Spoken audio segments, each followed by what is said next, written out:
Hello दोस्तों, आप सबका स्वागत है फिर से मेरी एक और नई वीडियो में। आज हम एक्सप्लेन करने वाले हैं साकामोटो सीजन 2 के 8वें एपिसोड का। अभी तक आपने इसके पिछले वाले एपिसोड ना देखे हो तो जल्दी से जाके उन्हें देख लीजिएगा, क्योंकि मैं आपको उनके के लिंक डिस्क्रिप्शन और आई बटन दोनों जगह दे दूंगा। तो चलिए बिना किसी देरी के साथ आगे कहानी को जानते हैं। लेकिन उससे पहले अगर आप हमारे चैनल पर नए हो तो प्लीज हमारे इस चैनल को सब्सक्राइब करके हमारी इस वीडियो को एक लाइक जरूर करें। और एपिसोड की शुरुआत में हमें वही फिल्म मेकर दिखाया जाता है जो सबको रिकॉर्ड कर रहा होता है। वो अकीरा से कह रहा होता है कि तुम मेरी फिल्म की मेन एक्टर बनोगी। और इसी बंदे ने प्लेन के अंदर ब्लास्ट भी करा था ताकि उसे अपनी फिल्म के लिए और अच्छे सीन मिल सके। फिर उसके बाद वो अकीरा को शूट करने लगता है और वो हमारी अकीरा को शूट कर रहा होता है। और वो देख रहा होता है कैसे अकीरा सबके कपड़ों को स्ट्रेच करके उनका पैरासूट बना के सबको बचा रही होती है। और ये वैसे भी हमारे पिछले एपिसोड का सीन था लास्ट का, अगर आपने देखा होगा तो आपको जरूर याद होगा। इसके बाद हमारा फिल्म मेकर भी पानी के अंदर गिर जाता है और उसका कैमरा भी खराब हो जाता है। और वो कह रहा होता है कि अब मैं तो मूवी शूट ही नहीं कर सकता, तो मैं जी के भी क्या करूंगा। और इसके बाद हमें साकामोटो और सिन का सीन दिखाया जाता है, जहाँ सिन और साकामोटो अपने कपड़े सुखा रहे होता है। सिन नोटिस करता है कि यहाँ पर काफी सारे लोग मर चुके हैं और हमारा सिन कह रहा होता है आखिरकार वो पागल डायरेक्टर कहाँ गया जो सबको रिकॉर्ड कर रहा था। फिर वहाँ पर अकीरा आती है जो कह रही होती है अच्छा हुआ हम काफी ज्यादा सेफ है और मैं भी बच चुकी। ये किसी भी चमत्कार से कब रही है और वो काफी ज्यादा खुश होने लगती है और वो कहने लगती है कि मैं काफी ज्यादा खुश हूँ क्योंकि मैंने अपने क्लासमेट के साथ ये दोनों लेवल आसानी से पार कर लिए। जिसके बाद अकीरा बोलती है कि मैं इन सारे लेवलों को भी पार करने वाली हूँ। और हमारा सिन भी कहता है हाँ हम इन सारे लेवलों को साथ मिलकर पार करेंगे। और क्लासमेट वर्ड सुन के सिन साकामोटो से पूछता है क्या ये लोग यहाँ पर कोई इवेंट वगैरह भी रखते हैं, जिसपे साकामोटो हाँ कहता है जैसे कि हम यहाँ पर स्पोर्ट इवेंट रखते हैं, स्कूल ट्रिप पे ले जाते हैं। जिसके बाद यहाँ पर किलबे भी आ जाता है जो कि इनो को हाय हेलो कर रहा होता है, लेकिन ये लोग इन्हें पहचान ही नहीं होते। और किलबे भी को बीच पे एक बुलेट मिल चुकी होती है जिस वजह से उसने भी इस एग्जाम को क्लियर कर लिया होता है। जिसके बाद हमें यहाँ पर एक एग्जामिनरों की टीम दिखाई जाती है जो बातें कर रहे होते हैं कि यहाँ पर काफी ज्यादा लोग मर चुके हैं और अगली बार हम कोई ऐसा एग्जाम चूज करेंगे जिसके अंदर कम से कम लोग मरे। इसके बाद हमारी एरोस्टेट आ जाती है और वो बता रही होती है अदर्स जो है वो जल्द से जल्द यहाँ पर आने वाले हैं। इसके बाद हमारा हेड इंचार्जर यानी कि हमारा ओसा भी यहाँ पर अनाउंसमेंट करने लग जाता है कि हमारा थर्ड स्टेज स्टार्ट होने वाला है हमारे एग्जाम का। लेकिन यहाँ पर हमारे पास कुछ नए स्टूडेंट आने वाले हैं और फिर हमें कुछ बोटें दिखाई जाती है और उसके अंदर से कुछ लोग यहाँ पर उतर जाते हैं जो कि एग्जामिनरों की तारीफ कर रहे होते हैं जो इस प्लेन दुर्घटना में बच चुके होते हैं और वो लोगों की भी तारीफ कर रहे होते हैं। और यहाँ पर कुछ लोग एटीट्यूड वगैरह भी दिखा रहे होते हैं, जहाँ पर ओसा भी फिर से अनाउंसमेंट करता है कि ये 3 लोग भी इस स्टेज को ज्वाइन करने वाले हैं और ये स्पेशल रिकमेंडेशन कैंडिडेट है। और फिर हमें इन 3 लोगों का नाम बताया जाता है जिसके पास हेडफोन होते हैं, उसका नाम काजी होता है। इनों के बीच में एक लड़की होती है उसका नाम तारो मारो होता है और जो लास्ट में लड़का होता है उसका नाम शिनाया होता है, जहाँ पर ये लड़की काफी ज्यादा नर्वस होती है और वो लोगों को ग्रीट कर रही होती है। और ये सारी चीजें देख के हमारा किल में भी काफी ज्यादा गुस्सा हो जाता है, कह रहा होता है कि यार ये सब नहीं कर सकते हो, हमने इतने ज्यादा रिस्क देके ये वाला एग्जाम पास करा है, तुम अचानक से बीच में कैसे आ सकते हो।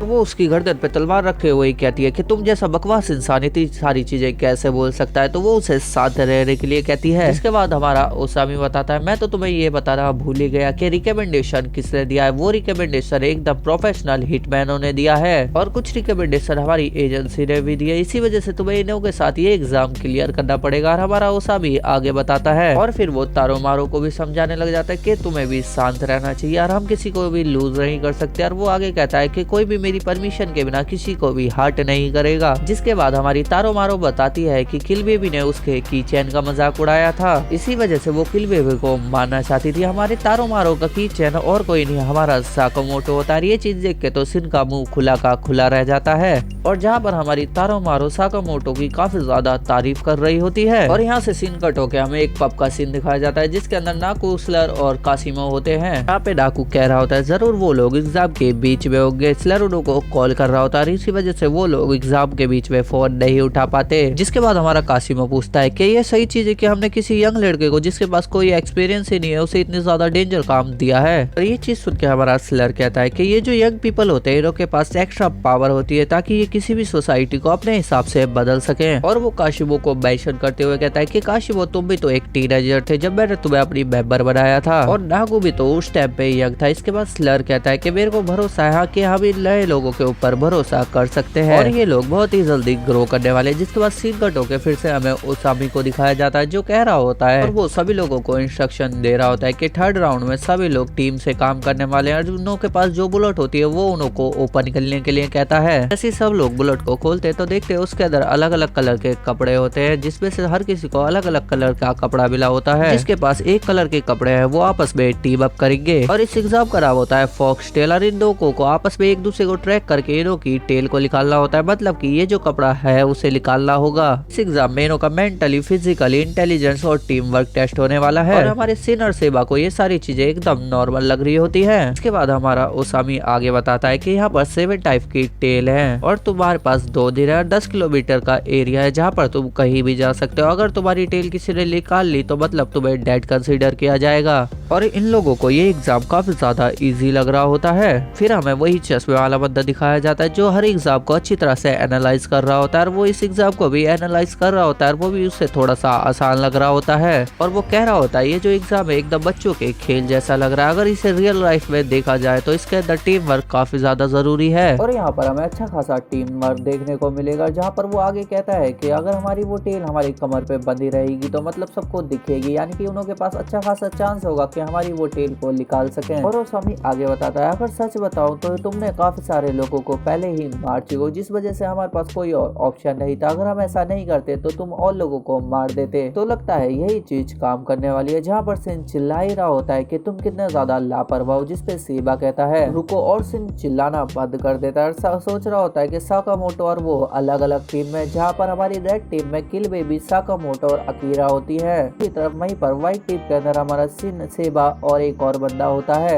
यहाँ पर कई सारी टीम होती है जैसे कि yellow, green, blue, red team होती है और इन्हें समय खत्म करने से पहले काफी ज्यादा ट्राई करने होंगे और किसी न किसी की टेल लेनी पड़ेगी और इन लोगों को ज्यादा से ज्यादा टेल को इकट्ठा ना करना पड़ेगा। और तभी वहाँ पर थर्ड एग्जाम का स्टेज चालू हो जाता है, सब रेडी हो जाते हैं और फिर सभी लोग भागना शुरू कर देते हैं। हमारा चश्मे वाला अपनी टीम से कह रहा होता है क्यों ना हम इन झाड़ियों के अंदर छुप के एडवांटेज लेने की कोशिश करें और हम लोगों को थोड़ा ऊंचाई पे जाके ट्रैप लगाने चाहिए और वहाँ पर रुक के थोड़ी देर सारी चीजों को एनालाइज भी करना चाहिए। तो दूसरी तरफ हमारी तारामारो को काफी ज्यादा मजा आ रहा होता है और उसे ये सारी चीजें अपने स्कूल डेज की तरह लग रही होती हैं। और दूसरी तरफ हमारा साकामोटो इनडायरेक्टली सिन को कहता है कि चलो हम कहीं दूसरी जगह पे मिलते हैं, जिसके बाद सिन हमारा कहता है कि साकामोटो अब तुम मेरे दुश्मन हो, अगर टाइम आया तो मैं तुम्हारी टेल जरूर लूंगा। भाई जहाँ पर सेबा उससे पूछ रहा होता है क्या सिन तुम पक्का सही सोच रहे हो ना, तुम्हें क्या लग रहा है ये सही चीज है। जहाँ पर सेबा सिन से पूछ रहा होता है भाई तुम्हें पक्का यकीन है ना तुम सही चीज कर रहे हो और तुम क्या सोच रहे हो। और वही दूसरी तरफ हमारा किल बेबी अपनी टीम को एक आइडिया देता है और वो कहता है क्यों ना हम अपनी टेल को छोटा कर ले, मतलब हम उसे कम से कम बाहर निकालें। और किल बेबी बताता है इस ट्रिक को रिबन ट्रिक कहते हैं, जहाँ पर हम अपनी टेल को काफी छोटा कर लेते हैं। अकीरा कहती है अरे तुम चीटिंग मत करो ना, जिसपे हमारा किल बेबी बताता है कि मैं चीटिंग नहीं कर रहा, हमें स्पेशली बताया थोड़ी ना गया है कि हमें अपनी टेल को कितना बाहर निकालना रखना है।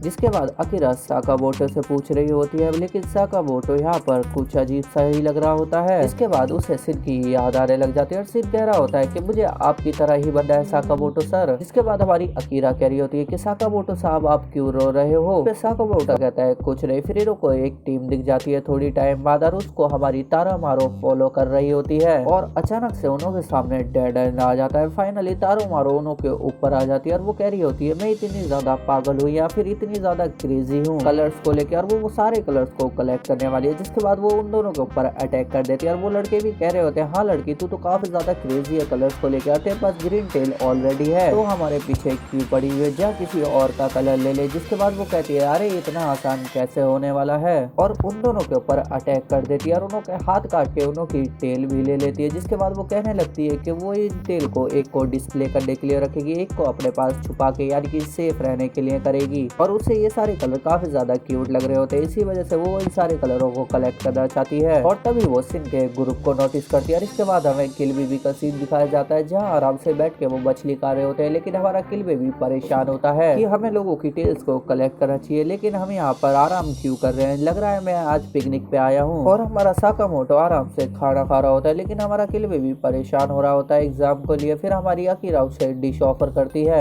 और फिर ये लोग ड्रिंक पी रहे होते हैं और मछलियाँ खा रहे होते हैं और वहाँ पर एक वुडन हाउस भी होता है, जो कि साकामोटो बताता है कि उसने अपने लिए एक हाउस बनाया है, जहाँ पर हमारा किलबे भी कह रहा होता है हम यहाँ पर पिकनिक बनाने थोड़ी ना आए हैं। और इनों के बीच में अब कुछ नहीं हो रहा था, बस हंसी मजाक हो रही होती है और बटरफ्लाई के बीच में बातें हो रही होती है और हमारी अकीरा को बटरफ्लाई काफी ज्यादा पसंद होती है। और फिर हमारी अकीरा किलबे के ऊपर बैठी हुई एक बटरफ्लाई को पकड़ लेती है और वो कह रही होती है कभी भी बटरफ्लाई को उड़ों के पंखों के साथ नहीं पकड़ना चाहिए, और इसी वजह से वो किलबे से लड़ने लगती है। साकामोटो ये सारी चीजें देख रहा होता है। साकामोटो नोटिस कर रहा होता है कैसे अकीरा ने अपने हेड मूवमेंट का यूज करते हुए उस बटरफ्लाई को वहां से हटाया होता है। और तभी इनों के बीच में वो चश्मे वाला बंदा आता है और वो भागते हुए कहता है कि अरे तुम भी यहाँ से जल्दी से भागो, कि एक पागल लड़की हमारे पीछे पड़ चुकी है और हमें इस एग्जाम के दौरान मरना नहीं है, जिस वजह से हमें भागना पड़ रहा है। और हमारा किलबे ये सुनने के बाद भागना चालू कर देता है। किलबे के पैर पे आके कुछ लगता है और साकामोटो की पूरी टीम के ऊपर एक जाल आके गिर जाता है, जो कि स्टेनलेस स्टील का होता है। और हमें पता चलता है ये सारा प्लान हमारे चश्मे वाले बंदे का ही होता है। और वो कहने लगता है कि जल्दी ही किसी के ऊपर भी भरोसा नहीं करना चाहिए। और फिर यहाँ पर एक बंदा इनों के ऊपर गोली चलाने के लिए कहता है और वो कहता है कि हम इनों की डेड बॉडी से इनों की टेल ले लेंगे। तभी वहाँ पर हमें एक बम ब्लास्ट साथ देखने को मिलता है। इसके बाद हमें सिन की टीम दिखाई जाती है और यहाँ पर सिन और सेबा आपस में लड़ ही रहे होते, कह रहे होते कि तेरी वजह से वो गया, तेरी वजह से गया। अगर सिन को सेबा को